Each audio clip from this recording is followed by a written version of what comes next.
Hi, this is Mobile Max. This is a 2008 Honda Element, and I'm going to show you how to put a real heavy tire and wheel on with no help. The secret is you got to balance the tire on your legs, like up near your thighs or knees, and use your hands and your legs to lift the tire on. And here I'll show you. See, you pick up with your legs, and then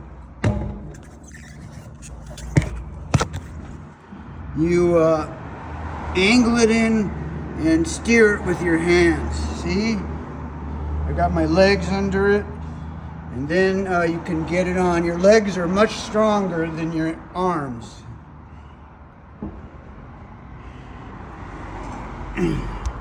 You might have to turn it a little bit.